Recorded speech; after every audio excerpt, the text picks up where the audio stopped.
Talk about Oscar Robertson. You're talking about the quintessential triple-double. Oscar was smooth. He was strong. He had a back-end move where he'd back you down into the paint. You couldn't stop him. Oscar Robertson is the best basketball player I ever played against. I mean, he had no weakness. When I look back in my career, he's the greatest player I ever played against, period. People don't understand how dominant a player he was, especially in his younger years. If he had played now with a three-point shot, who knows what he would have done. Oscar Palmer Robertson. Most of you know who this legend of NBA history is. The first player to ever average a triple-double over the course of a season, and still just one of only 2 players to ever accomplish the feat. But many people nowadays struggle to grasp the skill and legacy of Oscar. Was he just a selfish stat patter? Was he just a pretty good player who took advantage of a less advanced era? He also doesn't have many recognizably iconic highlights. All of these questions and unknowns make it difficult for many NBA fans to put his talent in perspective and figure out where he ranks among the greatest players of all time. That's where this video comes in, as we're diving into the career and evaluating the legacy of the man known as the Big O. Oscar Robertson was selected with the first overall pick in the 1960 NBA draft by the Cincinnati Royals. As a 22-year-old, Oscar was entering the NBA as one of the most pro-league ready rookies the game has ever seen. He was a 6'5" point guard with a strong build, and he knew how to use it. In his rookie campaign, Oscar took the league by storm, averaging 30.5 points, 10.1 rebounds, and 9.7 assists on 47.3% shooting in what is easily one of the greatest rookie seasons of all time. It pretty much goes without saying that he was that year's Rookie of the Year winner. Oscar's game wasn't flashy by any means. We recognize that today, but they knew it then too. There were certainly more exciting styles among his peers at the point guard position, but Oscar preferred a more patient and methodical approach, which doesn't translate to the most awe-inspiring highlights 60 years later. But it was effective, and that's what mattered. Many times, Oscar would simply back down his opponents and score from the post, using his IQ and his reliable jump shot. Scoring was just one of his many gifts, though.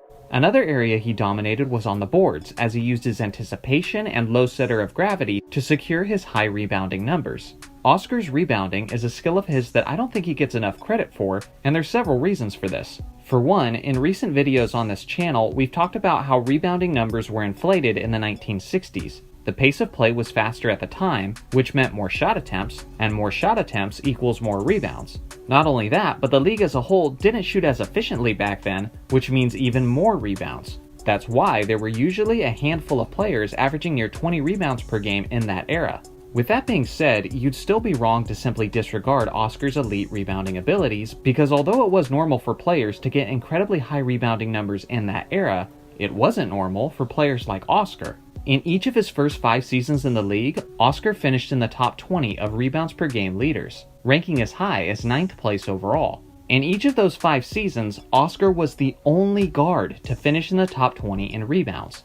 With the game played more around the interior in those days, the rebounding department was dominated almost exclusively by all the big centers and forwards, but Oscar was the anomaly. And of course, we can't leave out his playmaking abilities, as he had great court vision, was a fantastic passer, and was constantly among the league leaders in assists. By only his sophomore season, Oscar was ready to have the year that would make him famous for decades to come, as he put up triple-double averages of 30.8 points, 12.5 rebounds, and 11.4 assists on 47.8% shooting, leading the Royals to their first winning season in 8 years. This iconic achievement made him a legend, as he was the only person to ever achieve the feat up until Russell Westbrook did it in 2017. But the craziest part is his triple-double achievement is actually so much better than people realize. Technically, 1962 was the only single season of his career where he averaged a triple-double, but he came very close to doing it several times. Some years, his assists would be well over 10, but the rebounds would be well below 10. And some years, the assists would be below 10, and the rebounds would be well over 10. Over the course of his first 5 seasons of his career, he averaged 30.3 points, 10.6 assists, and 10.4 rebounds on 48.6% shooting. That is ridiculous. So although he's famous for averaging a triple-double for a season, in reality, he averaged a triple-double for 5 seasons. Despite his constant incredible play, when it came to the playoffs, the Royals were constantly being eliminated at the hands of the far more talented Boston Celtics and Philadelphia 76ers. This ongoing theme of putting up monstrous numbers just to lose in the playoffs started to build some negative narratives about Oscar as a player, whether they were deserved or not. Some were starting to say that he had a selfish style, and that he was too ball dominant, and that he needed to be more comfortable in a free-flowing offense where he isn't calling all the shots. Although he remained extremely productive for years, with all of these narratives and stigmas going on, and with plenty of tension in the locker room for a number of reasons, the relationship between him and the Royals began to sour, and eventually he was traded to the Milwaukee Bucks. At this point, this was basically the best thing that could have happened to an aging Oscar Robertson, because after being with a mediocre supporting cast for years, in Milwaukee, he would be joining a young and dominant Lou Alcindor, before he became Kareem Abdul-Jabbar. The combination of the 23-year-old Lou Alcindor in the interior and the 32-year-old Oscar orchestrating from the perimeter was a tandem that was ready to dominate the basketball world, and that's exactly what they did. At one point, the Bucks won 20 straight games, which was an NBA record at the time. They finished the regular season with a 66-16 record, while bolstering the league's best offense and the best defense.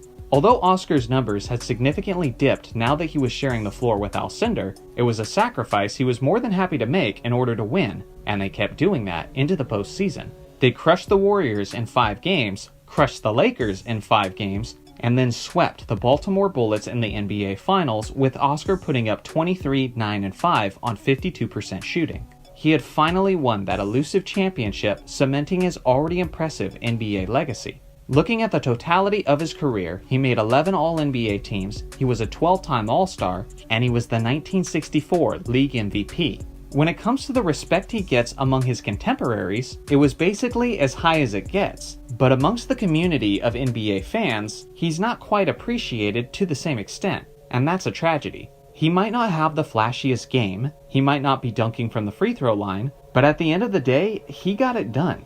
Let me know in the comments section if Oscar Robertson cracks your list of the 10 greatest players of all time. Thanks for watching as always, make sure to like and subscribe for more basketball content, and I'll see you guys in the next video.